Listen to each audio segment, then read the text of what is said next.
o livro, ou o Evangelho de Mateus, tá? O Evangelho que escreveu Mateus, no seu capítulo de número 5, a partir do seu versículo de número 17. A gente falou isso ontem, mas eu vou ratificar hoje, tá? E eu quero que você preste atenção no que eu vou falar. Fala a respeito do cumprimento da lei e dos profetas. Primeiro, vamos entender, né, o que é lei. A gente tem que dar uma introdução para que vocês não fiquem boiando na nossa exposição do texto. Então, o que é lei? Quando a gente fala a lei de Moisés, nós devemos entender que a lei não é de Moisés. A lei é de Deus. Moisés foi apenas um intermediário entre Deus, Hakadosh Baruhu, o santo bendito seja. Então, ele é um intermediário entre Deus e o povo. Certo? A lei não é de Moisés. Moisés foi só um canal de Deus para o povo. Então, vamos lá. Vamos continuar. No hebraico, o conceito de lei é Torá. Então, você conhece um pouquinho da cultura judaica, se você conhece um pouquinho do hebraico, você vai entender que a palavra lei significa Torá. Torá. Torá vem da raiz da palavra Iará.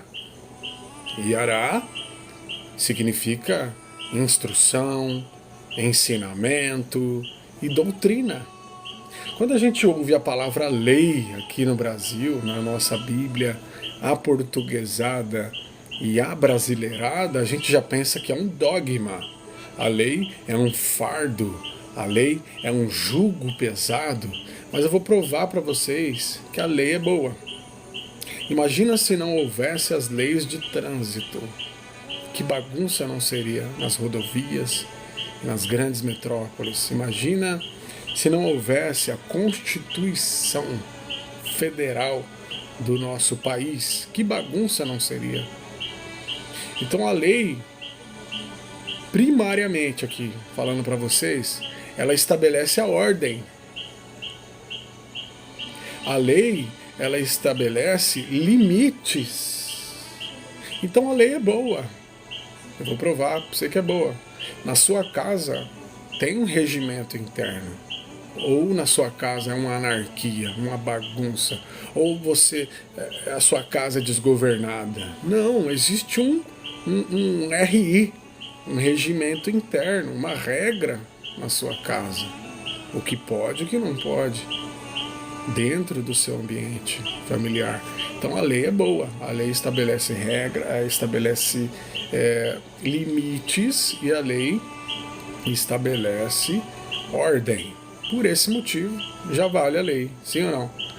Então, imagina a lei de Deus. Imagina, agora, falando para vocês, acerca da legislação,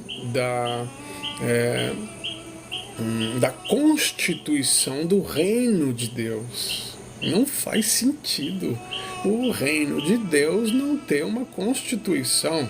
Não faz sentido o reino de Deus, o Malchut em hebraico, Malchut Hashamayim, o reino dos céus, que nós sempre oramos no Pai Nosso, venha a nós o teu reino. Nesse reino existe um rei, e esse rei, ele tem leis, dos quais fazem parte do seu reino. Então a lei é boa porque ela estabelece ordem e ela estabelece limite. Ponto. A lei de Deus, em hebraico, como eu falei para vocês, significa doutrina, ensinamento e direção. Vem da raiz da palavra Yará, Torá, lei, vem da raiz da palavra Yará, que significa instrução, direção, ensinamento. E dentro da palavra lei nós temos a palavra or, que significa luz. Olha isso. Olha a visão hebraica da palavra lei. Ensinamento, direção, doutrina, instrução, luz. Mas quando isso vem para o português, a gente entende o que? É lei. Para nós só chegou lei para nós aqui. Para nós, quando a gente fala de lei, a gente entende o que? É um dogma, é um fardo, é um legalismo. E não é isso. Tá tudo errado. Esse é o problema de ler a Bíblia aportuguesada e abrasileirada. A gente perde o conceito original hebraico e judaico. Agora vamos lá em Mateus 5, que eu estava falando para vocês. A partir do versículo 17. O tema é: Jesus aboliu a lei? E quando a gente fala de lei, a gente precisa entender lá Êxodo 31, 18. Porque Moisés, ele subiu no monte, né? No Monte Sinai. Ele ficou 960 horas, 40 dias e 40 noites, 960 horas, em comunhão com o Santo bendito seja. E estando lá, o Eterno entrega para ele as tábuas da lei. E são essas que eu defendo. De Êxodo 20, a lei de Deus, os 10 mandamentos. Em hebraico, 10 mandamentos é Aseret Hadbrot, ou Aseret Hadevarim, as 10 palavras, ou os 10 ditos. Em Êxodo 31, 18 diz, para nós chegou como 10 mandamentos. No original é os 10 ditos ou as 10 palavras. E aí, Êxodo 31, 18 diz que, havendo Deus falado com Moisés, Êxodo, Shemot, em hebraico, Shemot, Êxodo 31, 18, diz assim: e havendo Deus acabado de falar com Moshe Rabbeinu, Moisés, nosso mestre, entregou a Moisés as tábuas dos testamentos, as tábuas de pedra, tábuas da lei, tábuas escritas pelo dedo de Deus. Está escrito assim, sem tirar nada, escritas pelo dedo de Deus. Os 10 mandamentos foram escritos pelo dedo de Deus. Agora pensa comigo, olha a mente de um evangélico hoje, de um cristão. Infelizmente, eu fico triste com isso. Aí vem Jesus e mudou tudo agora. Jesus agora, ele resumiu os 10 mandamentos em 2. Até aí eu concordo. Resumiu os 10 mandamentos em 2. E ele disse, né? Ouve Israel, o Senhor nosso Deus é um. Que é essa expressão do monoteísmo. Shema Israel, Adonai Eloheinu, Adonai Echad. E aí ele diz, amarás o Senhor teu Deus de todo o teu coração, com toda a tua alma, com todo o teu entendimento e com todas as tuas forças. E o segundo mandamento, semelhante a esse, é amarás o teu próximo como a ti mesmo. Então ele resumiu, guarda essa palavra, resumiu. É o que você vai ouvir de muitos cristãos evangélicos. Ele resumiu os 10 em 2. Resumiu. Até aí, beleza. Ele mostrou a essência. Ele mostrou o real sentido da obediência da lei de Deus, que é o amor. O amor na vertical para com Deus e o amor na horizontal para com os homens. A essência da obediência dos 10 mandamentos é o amor, certo? Que é o amor fraternal e o amor ágape, o amor de Deus, né? Enfim, não substituiu os 10 mandamentos pelos 2. Olha a diferença. Ele não substituiu os 10 mandamentos pelos 2. Ele resumiu. Mas muitos pensam que ele substituiu. Agora eu não preciso obedecer os 10 mandamentos. eu só vou obedecer os dois, que é o amor. Beleza. Agora vamos seguir o mesmo conceito que eles pregam. Quem ama a Deus mata? Não. Quem ama a Deus rouba? Não. Quem ama a Deus comete idolatria? Não. Quem ama a Deus, vou apertar agora, quebra o mandamento do Shabat? Não. E eles não guardam, na sua grande maioria, eles não guardam o Shabat. E o Shabat também foi escrito pelo dedo de Deus. Ou não foi? Ou foi só os 9? Se são 10 mandamentos, por que somente 9 mandamentos são obedecidos? Você nunca parou para raciocinar isso?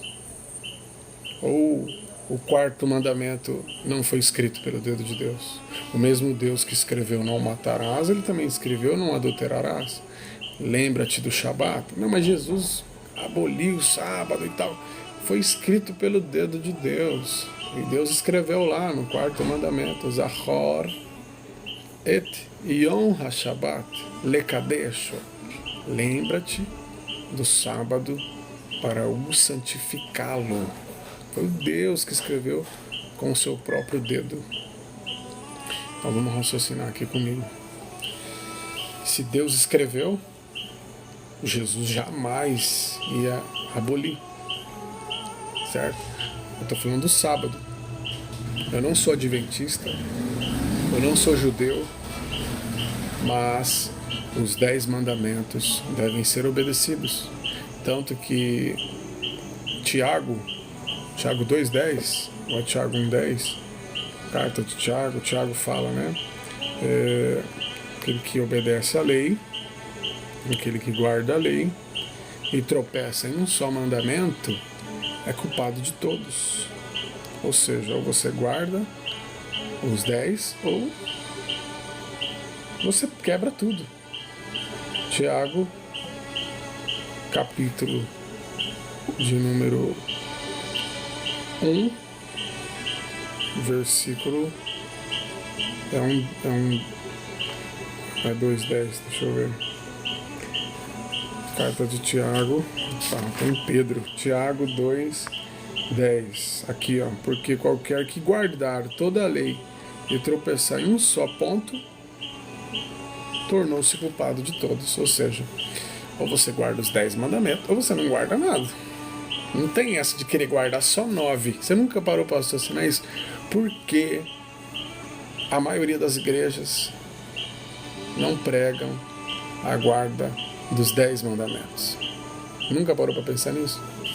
Eles, na sua grande maioria, só seguem os 9. Vamos lá. Olha o que Jesus disse em Apocalipse. Acho que é Apocalipse 12, 4, ou é 4, 12. Está lá em Apocalipse. Preste muita atenção, ou é 12, 4. Diz assim, tá? Que eu lembro de cabeça. Esta é a perseverança dos santos. Essa é a paciência dos santos. A guarda dos mandamentos e o testemunho de Yeshua, de Jesus. Então, cadê? Está em Apocalipse esse versículo. Apocalipse 12. Se não me foge a memória, 12, 14. Ou é 14, 12. Vou achar aqui para vocês. 14, 12 ou 12, 14. Que fala que a perseverança dos santos é a guarda dos mandamentos e a fé em Jesus. Então tá lá a perseverança dos santos, né? Eu vou achar esse versículo aqui para vocês, aí eu passo para vocês. Mas vamos voltar para o nosso texto base. Cadê? Eu quero mostrar para mim. É 14, 12. Aqui, 14, 12. Vamos lá. Aqui está Apocalipse 14, 12. Aqui está a paciência dos santos. Aqui estão Os que guardam os mandamentos de Deus, eu estou falando do Novo Testamento, isso está em Apocalipse 14, 12. Aqui está a paciência dos santos, a perseverança dos santos, a paciência dos santos. Aqui estão os que guardam os mandamentos de Deus e a fé de Jesus. Então, guardar os mandamentos é guardar os mandamentos, literalmente. Tá? Então, tendo falado da lei, que está lá em Êxodo 20, depois você dá uma olhada lá, eu quero voltar aqui, né, contextualizando para vocês entenderem o que eu vou passar aqui para vocês, tá?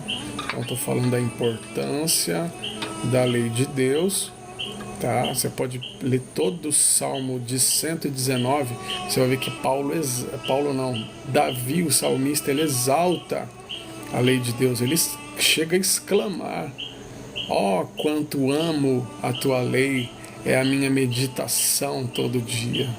Assim diz o salmista Davi, ele amava a lei de Deus. Você vai ver que ele diz que aquele que medita na lei de Deus, que tem um prazer na lei de Deus, Salmo número 1, é como a árvore plantada junto a ribeiros de águas. Olha isso, uma árvore plantada em ribeiros de águas, que dá o seu fruto na estação própria. Isso fala de produtividade, que dá o seu fruto na estação própria, as folhas não murcham, não caem. Isso fala de vitalidade. E tudo quanto fizer prosperará. Isso fala de prosperidade.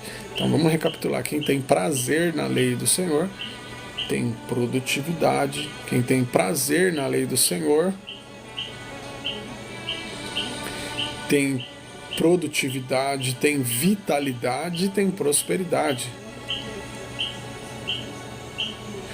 Obrigado pela sua participação. Sandra, você, né? Obrigado aí pela sua participação aí, tá? Obrigado pelo seu feedback. Então vamos lá. Então quando nós entendemos isso, muda tudo. A sua leitura muda. Você vai ver que no Josué 1, versículo de número 8, diz assim: não se aparte da tua boca o livro desta lei.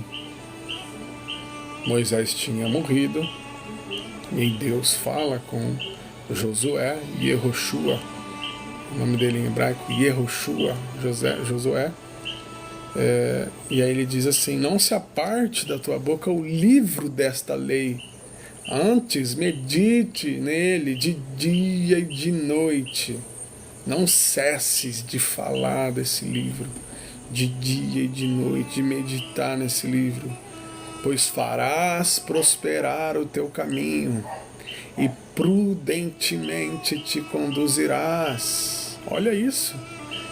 Farás prosperar o teu caminho e você vai se conduzir de forma prudente. Ok? Vamos lá. Mateus 5,17. O cumprimento da lei dos profetas. Não cuideis que vim destruir a lei. Ou seja, não pensem que eu vim destruir a lei, nem os profetas, né? Não pensem que eu vim destruir a Torá e os Neviim, os profetas, nem os Ketuvim, os escritos. Não vim destruir a Tanar, a Bíblia hebraica. Não, eu não vim destruir, abrogar, mas eu vim cumprir. Essa palavra cumprir no grego é plero, que vem da palavra plerosai, tornar pleno, preencher, planificar, completar. Vem de plenitude. Então eu não vim destruir a lei, eu vim completar o que faltava, eu vim preencher, eu vim planificar. Então Jesus cumpriu, eu estou isento, eu estou livre, agora não preciso cumprir mais, e agora eu posso viver a minha vida lá vão ter, viver um evangelho light, um evangelho diet, um evangelho água com açúcar, que é o que muitos acreditam. Não, Jesus não fala isso. Ele diz assim no próximo versículo: porque em verdade eu vos digo, até que o céu e a terra passem, Vamos lá, você que tem meia dúzia de neurônio aí funcionando ainda. O céu e a terra já passou? Quando você sai de fora aí da sua casa e olha para cima, ainda existe céu? Ou quando você está descalço e pisa no chão, ainda tem terra ainda? Então até que o céu e a terra passem, nem um jota, nem um tio se omitirá da lei sem que tudo se cumpra. Ou seja, o que ele está dizendo? Enquanto tiver céu, enquanto tiver terra, haverá lei. É isso que ele está dizendo. Simples. Isso é questão de leitura. Você não precisa nem entender o original hebraico. É só você ler o texto com atenção. Mas muitos que leem a Bíblia parece que tem uma disfunção cognitiva. As pessoas não conseguem enxergar isso. O próprio texto continua dizendo, e eu vou ler para vocês aqui. Até que o céu e a terra passem, nem um J, na realidade não existia a letra J há 2000 anos atrás. A letra J ela tem 500 anos de existência. Quem criou a letra J foi Pedro Ramos, né? É um gramático francês. O nome dele em português é Pedro Ramos, mas é Pierre de la Marrière, uma coisa assim, que criou a letra J. O J tem 500 anos. A letra J tem idade do Brasil. Né? Então, quando Jesus diz que nem um J, nem um tio se omitirá da lei, ele está dizendo, nem um J é o Yod, a menor letra do hebraico, nem a menor letra do hebraico, nem um traço se omitirá da lei, sem que tudo seja cumprido, até que o céu e a terra passe. E você entendeu que o céu e a terra não passou. É simples, então a lei também não passou. E quando eu falo de lei, eu não estou defendendo 613 leis judaicas. Eu estou defendendo os 10 mandamentos. E essa é a minha emuná, minha fé, minha confiança, minha fidelidade. É defender os 10 mandamentos. Certo? Então ele diz assim, ó, qualquer pois, continuando no texto, né, qualquer pois que violar um dos mais pequenos mandamentos, olha isso, e ensinar os homens, será chamado o menor no reino dos céus. Ou seja, se você violar os mandamentos, menores que sejam, e ensinar os homens, além de violar, você ainda ensina as pessoas a violar. É isso que ele está dizendo. Essa pessoa será chamada pequena no reino. Então, tá vendo aí? Exatamente. Muitos dizem que o Velho Testamento não se deve. Então, ainda chama de Velho Testamento. Olha, como se fosse algo ultrapassado, né? Muita gente tem essa ideologia, que é o Velho Testamento, né? Tipo assim, uma coisa ultrapassada. Né? Se fosse no sentido de relíquia, né? Um velho, mas uma relíquia, ainda beleza, mas não, é velho mesmo, de ultrapassado. Agora nós estamos na graxa de Jesus. Então, vamos lá, que é só para base histórica. Vamos entender aqui, vamos continuar. Qualquer, pois, que violar um dos mais pequenos mandamentos e ensinar os homens, será chamado menor no reino de Deus. Aquele, porém, preste atenção, que cumprir, olha a palavra cumprir. Ah, mas Jesus já cumpriu, mas ele está falando aqui, aquele, porém, que cumprir. Ou seja, ele cumpriu e agora ele está falando, vocês também devem cumprir. E ensinar os homens, aquele que cumprir e ensinar os homens, será chamado grande no reino de Deus. Está escrito isso aqui, meu irmão e minha irmã, não é eu que estou inventando. Isso aqui saiu da boca do seu mestre, do seu Messias. Então, só esse texto aqui a gente já consegue extrair muita coisa, mas eu quero ler o versículo 20 agora. Porque vos digo que se a vossa justiça, ou seja, a prática da lei de Deus, se a sua justiça não exceder... Peraí, por que justiça? Como que a gente estabelece a justiça? Com um regimento. Por exemplo, como que eu vou cumprir a justiça? Outra coisa que é só se raciocinar. Como que eu vou cumprir a justiça se não existe lei? E agora? né? A lei foi abolida, não existe lei, então para que eu vou cumprir a justiça, né? Jesus está dizendo aqui, porque vos digo que se a vossa justiça não exceder os escribas e fariseus, de modo nenhum entrareis no reino de Deus. E aqui eu paro aqui. Aqui tem muita coisa para a gente desmistificar. Dizem que apenas é válida a nova aliança, porque de Jesus para cá, o Novo Testamento. Isso buga a mente. Então vamos desbugar a sua mente agora. Aonde foi profetizado a nova aliança? Pega a sua Bíblia agora aí, vamos lá comigo. A nova aliança, ela foi profetizada em Jeremias 31. Vamos lá ler? Está disposta mesmo? Então pega a sua Bíblia. Sandra, vamos lá. Pega a sua Bíblia aí, Sandra. Jeremias, capítulo de número 31, versículo 31. Eu vou esperar você pegar a sua Bíblia. Vamos lá. Eu espero. Jeremias 31. Pegou a Bíblia aí, Sandra? Vamos ver se está com a Bíblia na mão. Seja uma bereana, né? Os irmãos de Bereia era mais nobre do que os de Tessalônica, porque enquanto Paulo pregava, os irmãos de Bereia examinavam para ver se estava escrito assim. Eles eram mais nobres do que os de Tessalônica. Significa que os de Tessalônica comia tudo que o pregador falava. Então não acredite em mim. Pega a sua Bíblia aí e leia comigo. Jeremias 31. Diz assim: eis que vem dias, diz o Eterno, diz o Senhor, em que farei um concerto novo.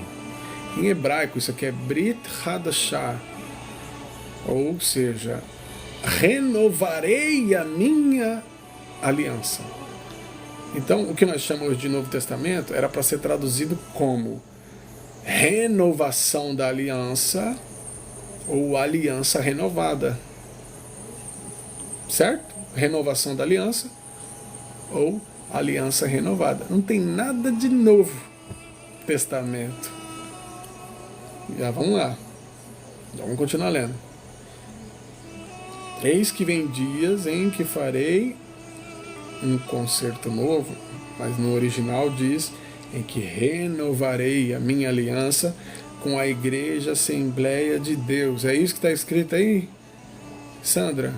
Eis que vem dias em que farei uma nova aliança, eu renovarei a minha aliança com a Igreja Deus é Amor. Eis que vem dias que farei uma nova aliança com a Igreja Quadrangular, com a Igreja Assembleia de Deus, Quinta das Angíncua. Não. Com quem que é a aliança? Pelo amor de Deus, vamos raciocinar isso aqui, gente. Porque a profecia da nova aliança está aqui. Certo? Eis que vem dias em que farei uma nova aliança com a casa de Israel. Com a casa de Israel e com a casa de Yehudá. Vamos lá. A nova aliança foi profetizada para as 12 tribos. Israel é o reino do norte. No tempo de Salomão, os reinos se dividiram. 10 tribos ficaram no norte, que são os efraimitas, e 2 tribos ficaram no sul, que é Judá e Benjamim. Então a nova aliança foi profetizada para as 12 tribos, ou seja, ele iria restaurar as 12 tribos em um povo só. Essa divisão ia terminar com essa divisão. Ele renovaria a aliança, restauraria as 12 tribos. Pronto. Cadê a igreja agora, meu Deus do céu? Nós estamos fora disso? Não, calma aí. A igreja vai entrar lá em Romanos 11 e Efésios 2. Porque nós éramos zambujeiro bravo e fomos enxertados na oliveira verdadeira. Então a igreja é um enxerto. A ideia de eclésia no grego é chamados para fora, tá errado. A ideia é colocados para dentro. Entendeu? Então Deus ele quer te enxertar no povo de Israel. Se você ler Efésios 2, você vai ver que nós éramos forasteiros e estrangeiros. Nós estávamos perdidos no mundo sem Messias, sem Deus, sem aliança, sem promessas, sem as bênçãos. E aí, por meio do sacrifício de Yeshua, de ambos os povos, judeus e não judeus, ele fez um. Ele derrubou a parede de separação. E agora não somos mais forasteiros, nós fazemos parte da comunidade de Israel, nós somos concidadãos dos santos. Agora nós temos aliança, nós temos promessas, nós temos Messias, nós temos um Deus, nós temos a Bíblia. A palavra foi dada a esse povo. Deus se revelou para Abraão, para Israel. Deus não se revelou. O Messias não era brasileiro? Ou era? A raiz da nossa fé está lá em Israel. A raiz da nossa fé está lá no povo judeu. Essa é a raiz da nossa fé. E nós devemos voltar às veredas antigas. Vocês conseguem me compreender? Então vamos lá, a igreja foi enxertada no povo de Israel. Mas qual que é a ideia de hoje? A ideia é que agora nós temos a teologia da substituição, onde a igreja evangélica e gentílica, ela substituiu Israel nos planos de Deus. Agora nós somos o Israel espiritual. E Deus não tem nada com esse povo, né? Agora eles são tudo malditos, né? Porque agora eles mataram o Messias, agora o Deus é só dos gentios. Olha que complexidade eles pregam. É difícil isso. Vamos lá. Se você continuar lendo aqui, mas Deus tem alguma coisa com esse povo? Continua lendo aí. Jeremias 31. Agora vamos ler a partir do versículo 36. Vamos lá. E qual que é a marca da nova aliança? Tá gostoso aqui a leitura, né? Vamos continuar aqui. Versículo 32. Não conforme o concerto que fiz com seus pais, em que os tomei pela mão para os tirar do Egito, porque eles invalidaram o meu concerto, apesar de eu os haver desposado, diz o Senhor. Mas este, presta atenção, este é o concerto que farei com a casa de Israel, presta atenção, e com a casa de Judá, naqueles dias. Diz o Senhor, eu porei a minha lei no seu interior, e as escreverei no seu coração, e eu serei o seu Deus, eles serão o meu povo. Está dizendo assim, sabe qual é a marca da nova aliança? Eu vou escrever a lei no coração desse povo. Eu vou imprimir a minha lei no seu entendimento. Olha que coisa linda. Olha a marca. Vamos lá, agora eu estou falando da marca da nova aliança. Nós estamos na nova aliança. Vamos ver se está mesmo? Qual é a marca da nova aliança? Que foi profetizada por Jeremias.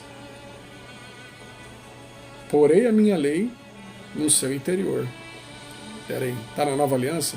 A lei de Deus está no seu interior? Jesus aboliu a lei, então você está fora da nova aliança. Está excluído. Já tá fora da aliança. Porque a promessa da aliança aqui é a lei no nosso interior. E as escreverei no seu coração. Não estava escrita lá pelo dedo de Deus em tábuas de pedra, agora foi escrita pelo dedo de Deus no seu coração. Se é que você está na nova lei, na nova aliança, né? Está na nova aliança, mas não tem lei, está fora da nova aliança. Não está na nova aliança. É mentira daqueles que pensam que está na nova aliança e rejeita a lei de Deus. Porque a prova que você está na nova aliança é a lei de Deus no seu interior, é a lei de Deus escrita no seu coração. Vamos lá. E não ensinará mais alguém ao seu próximo, nem alguém ao seu irmão, dizendo, conhecei o Senhor, porque todos me conhecerão, desde o pequeno deles até o maior, diz o Senhor, porque lhes perdoarei a sua maldade e nunca mais me lembrarei dos seus pecados. Vamos lá, continuando aqui, né? Muita gente tem essa dúvida e eu vou tirar agora aqui. Você tem que ler esse capítulo aí, irmã Sandra, que aí você vai entender a profundidade do que eu estou falando. Medita aí, do 31 até o final. Do 31 até o 37, que eu vou ler o 37 para vocês agora. Assim disse o Senhor: se desviarem muita gente fala, Deus ainda tem alguma coisa com Israel? Esse Israel é o mesmo Israel da Bíblia? Esse Israel é o mesmo povo de Deus da Bíblia? Eu vou provar para vocês agora.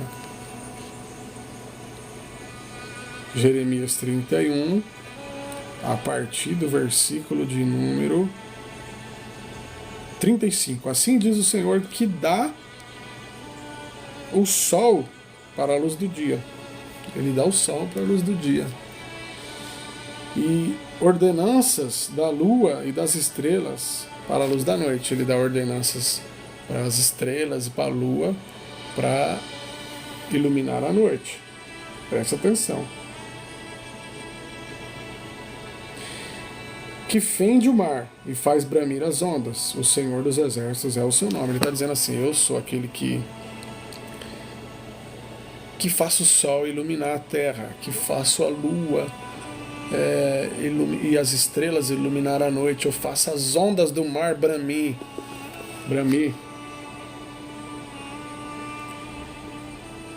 O Senhor dos Exércitos é o seu nome. Yehová Tsevaot, Senhor dos Exércitos.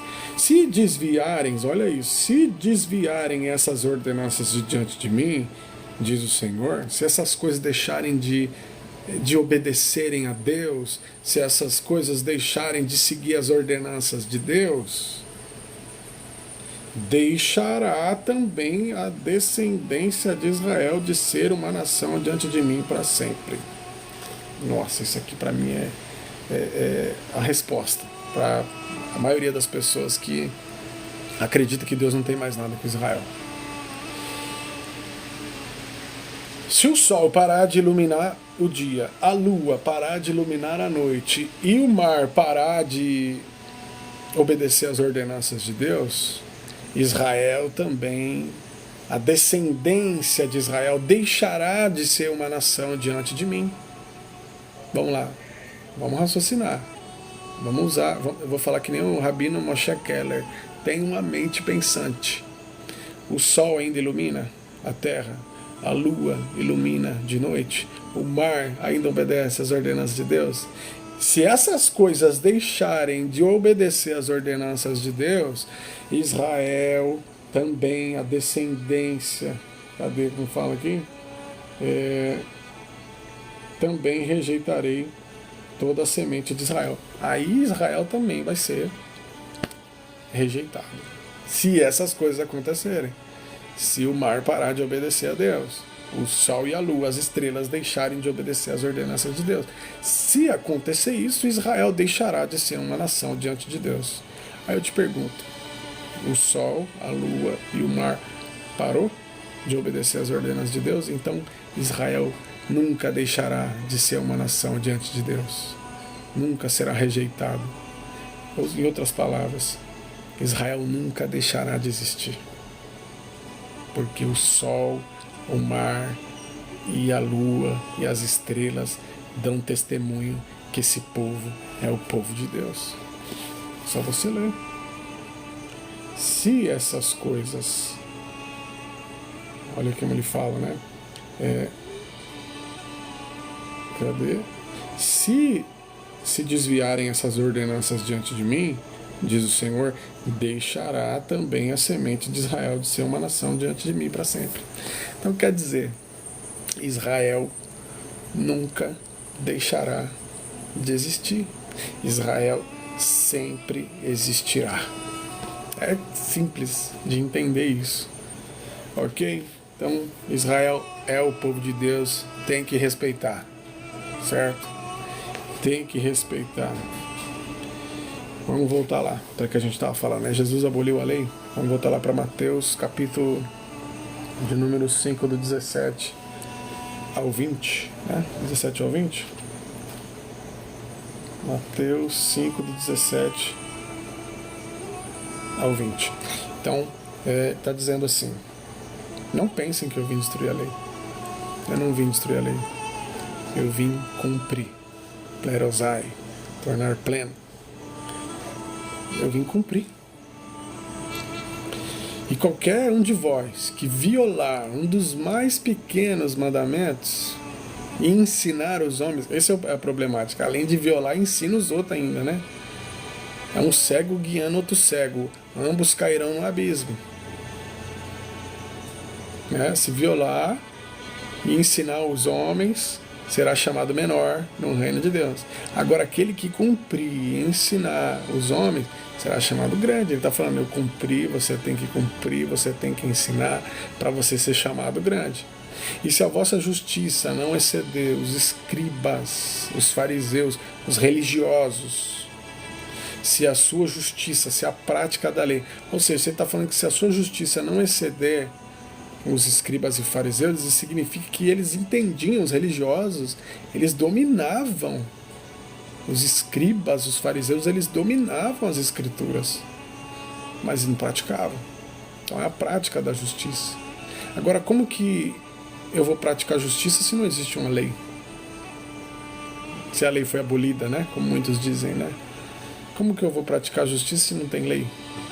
Se está na graça agora, né? Então eu entendo que eu não estou anulando a graça de Deus, tá? Não me entenda mal. É uma dinâmica. Existe uma dinâmica entre a lei e a graça.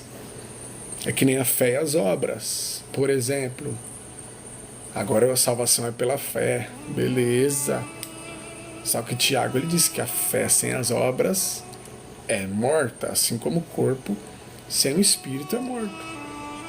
Aí Tiago fala assim: mostra-me as tuas obras pela tua fé, que eu mostrarei a minha fé pelas minhas obras. Você está entendendo essa dinâmica da fé e das obras? Eu quero que você entenda também a dinâmica da lei e da graça. Não é uma coisa separada, porque é pregado o dispensacionalismo. E qual que é a visão do dispensacionalismo? Inocência, são as 7 dispensações, né? Inocência, consciência, monarcal, patriarcal, lei, graça, milênio, uma coisa assim. Mas qual que é a ideologia dessa doutrina do dispensacionalismo, das 7 dispensações? É que o que aconteceu na inocência não aconteceu na consciência. O que aconteceu na consciência não aconteceu na patriarcal, na monarcal, na lei, na graça. Ou seja, eles separam a graça da lei. O que aconteceu na época da lei é da época da lei, não se aplica na época da graça. Significa que nós estamos na graça e a lei passou na época da sua dispensação. Então não se aplica mais na graça. Então há uma dissociação entre a lei e a graça. Oi, Bia. Beijão, Bia. Deus abençoe. Minha sobrinha. Então, obrigado, Bia, pela sua participação. Então, eles separam a lei da graça. Está entendendo a problemática? Então, Jesus ele disse que a sua justiça tem que exceder a dos escribas e fariseus. Agora, como que eu vou praticar a justiça se não existe uma lei? Só se pratica a justiça se tem um parâmetro. Entendeu?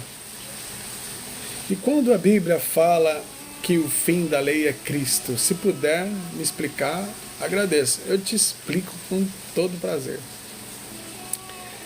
O sentido dessa palavra não é o fim de final.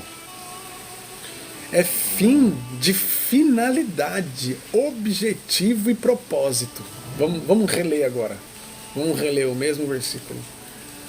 A finalidade da lei é o Messias, é Cristo, é o ungido.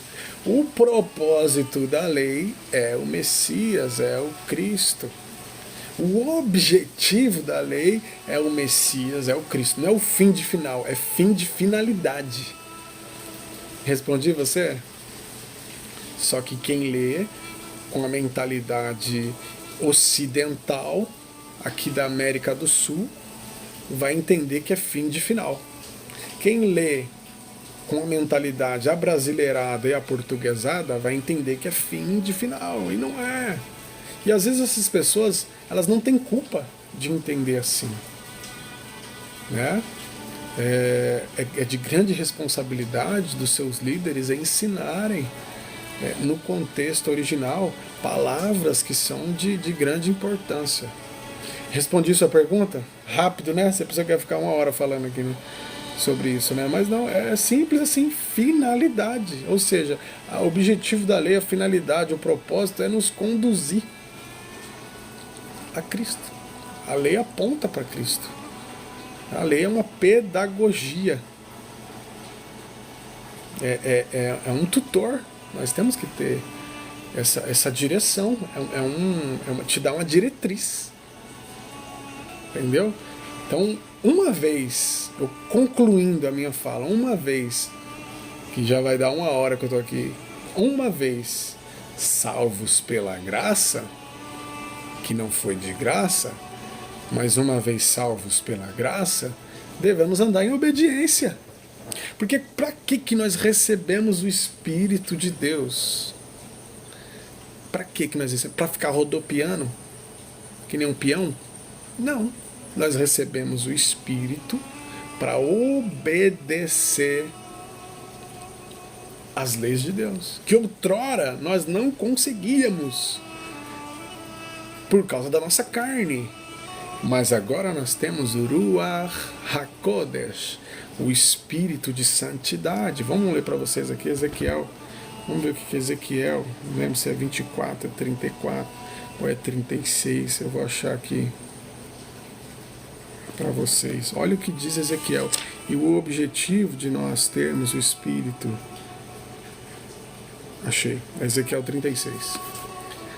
Acompanha comigo aí, Ezequiel 36. Eu estou falando agora do porquê nós recebemos o Espírito Santo.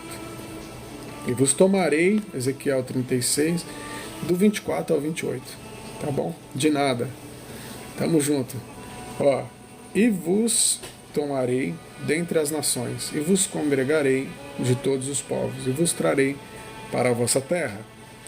Então espalharei água pura sobre vós, e ficareis purificados de todas as vossas imundícias, e de todos os vossos ídolos vos purificarei, e vos darei, preste atenção, Ezequiel 36, versículo 25 agora, 26. O chave é o 26 e o 27. Tá? 26 e 27. Ezequiel 36, 26 e 27.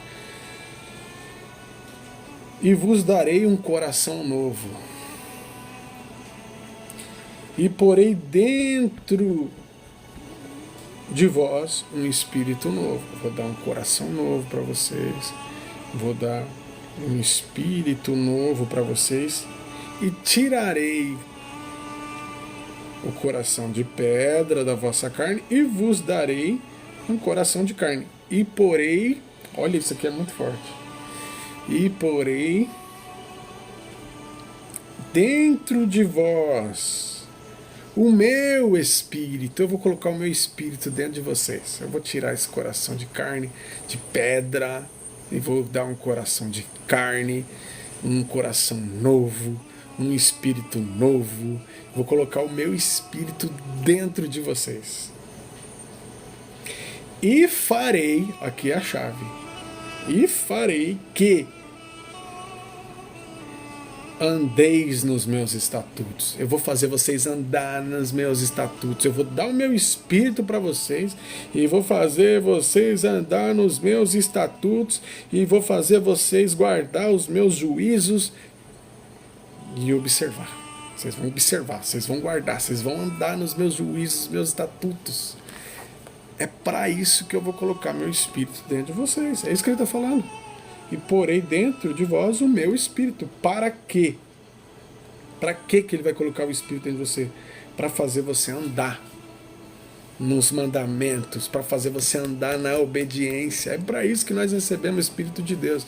E o mais interessante é que quando você vai ler a entrega da lei de Deus no Monte Sinai, foi durante a festa de Pentecostes. A gente chama em hebraico Shavuot. Shavuot é a festa de Pentecostes. Shavuot em hebraico são semanas, significa semanas. Shavuot. Nós conhecemos em português, em grego, né? Pentateuco, que significa 50º. Shavuot, semanas, porque essa festa, quem não sabe, Israel celebra 7 festas, em Levíticos 23 fala sobre essas festas, né? Que é Páscoa, que é Pessah, em hebraico Páscoa, primícias, né? Nós temos a festa de Yom Kippur, a festa dos tabernáculos, nós temos a festa de Shavuot, como eu falei, e são 7 festas, beleza? Então a festa que eu estou frisando aqui é a festa de Pentecostes, que em hebraico é Shavuot, que significa semanas. São 7 semanas. 7 vezes 7, 49. E no 50º dia, eles contavam, né, a contagem do Homer, que é uma medida da época. Então, após as festas das primícias, iniciava-se a contagem de 50 dias para a festa de Pentecostes. Tá? E existe uma revelação muito profunda também nas festas. Nós conseguimos entender o plano de Deus para a humanidade nas festas. Tá? Outra hora a gente fala disso. Mas a festa de Pentecostes, a festa de Shavuot, foi justamente nessa festa que Deus entregou a lei para Moisés. O povo estava lá no pé do monte. Foi nesse período aí que Deus entregou a lei, a Torá. Quando você lê Atos 2, você vai ver que o Espírito foi entregue também justamente na festa de Pentecostes. Olha isso, a lei e o Espírito foi entregue na festa de Shavuot. Quando você lê Atos 2, o Espírito é derramado justamente nessa mesma festa. Olha que coisa linda, né? Então você vê a lei sendo entregue em Pentecostes e o Espírito sendo entregue em Pentecostes. Então, para que nós recebemos o Espírito? Para obedecer à lei. É muito claro isso, tá? Então, a grande realidade é que as pessoas desprezam o Antigo Testamento e por isso elas desperdiçam uma gama de conhecimento e revelação, certo? Então Jesus não, concluindo aqui, né? 1 hora já que eu estou falando aqui, Jesus ele não aboliu a lei, ele veio cumprir. Ele disse que você e eu devemos cumprir, e eu e você devemos ensinar os homens para que sejamos chamados de grande no reino. Agora ele fala, se a sua justiça, a prática da lei, que não existe lei, justiça sem lei, se a vossa justiça não exceder, se a prática da lei de vocês não for superior à dos religiosos, de maneira nenhuma entrareis no reino. Olha isso, ele falou, vocês não vão entrar no reino se a prática não for superior à dos escribas e fariseus.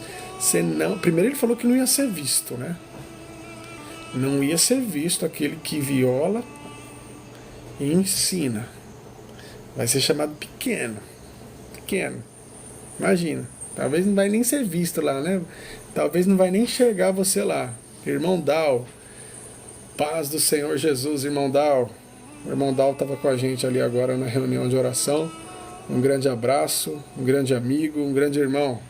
Satisfação em estar com você. Então, ele disse que aquele que viola os mandamentos e ensina os homens será chamado menor no reino dos céus. Mas aquele que cumprir Olha a palavra cumprir. Ah, mas ele já cumpriu. Ele disse, aquele que cumprir também. E ensinar os homens serão chamados de grande no reino. Olha isso, você quer ser chamado de pequeno ou de grande no reino? O que você acha? Pequenininho ou grandão no reino? Para isso temos que cumprir a lei de Deus e ensinar os homens. A nossa justiça, a prática da nossa justiça, da justiça de Deus, que é a lei de Deus, essa prática deve ser superior à dos religiosos, escribas e fariseus. Do contrário, não entraremos no reino. Então, concluindo, finalizando, é de suma importância nós lemos o Salmo 119. Só você ler o Salmo 1 e Josué 1. Aí você vai entender o que eu estou falando. Salmo 1 diz: bem-aventurado o varão que não anda segundo o conselho dos ímpios, nem se detém no caminho dos pecadores, nem se assenta na roda dos escarnecedores. Antes, pelo contrário, tem o prazer na lei do Senhor. Se deleita na lei do Senhor. E na sua lei, medita de dia e de noite. De forma ininterrupta, está sendo sempre meditando, de forma contínua, de forma ininterrupta, de forma constante. Não cesse de falar, de meditar, de estudar a lei do Senhor. Porque você vai ser como a árvore plantada em ribeiros de água. Raciocina comigo aí, vamos imaginar comigo uma árvore. Isso é para quem tem prazer na lei do Senhor, tá? Não é para qualquer um, não. É como uma árvore plantada. Imagina uma árvore plantada junto de ribeiros de águas. Imagina uma árvore plantada junto a ribeiros de águas. E essa árvore plantada junto a ribeiros de águas, ela dá o seu fruto na estação própria, ou seja, é uma árvore produtiva. Ou seja, quem tem prazer na lei do Senhor tem produtividade. Olha a promessa aí, pega aí. Promessa de produtividade. Quem tem prazer na lei do Senhor é como a árvore que está plantada junto a ribeiros de águas, que dá seu fruto na estação própria, as folhas não murcham, não caem. Ou seja, não murcham as folhas dessa árvore, não caem. Então é uma árvore viçosa. É uma promessa de vitalidade. Você que tem prazer na lei do Senhor, o que vai ter a partir de hoje é uma promessa para você aí, de produtividade e vitalidade. Você vai rejuvenescer na presença de Deus. As suas folhas não vão murchar, as suas folhas não vão cair. Imagina aquela árvore bem regada, verdejante. Assim vai ser você. Vou falar de novo. É como a árvore, quem tem prazer na lei do Senhor é como a árvore plantada junto a ribeiros de águas, que dá o seu fruto na estação própria, as folhas não murcham, não caem, e tudo que fizer prosperará. Olhem, prosperidade, produtividade, vitalidade. Pelo amor de Deus, eu pego tudo isso para mim, eu não sou bobo. Então receba aí o prazer na lei do Senhor. E receba aí essa unção da produtividade, da vitalidade, da prosperidade. Simples assim. Vamos lá. Isso eu estou falando de Salmo número 1. Depois você lê e anota isso aí. Tá bom? Josué 1 diz assim: Moisés tinha morrido, Moisés morreu.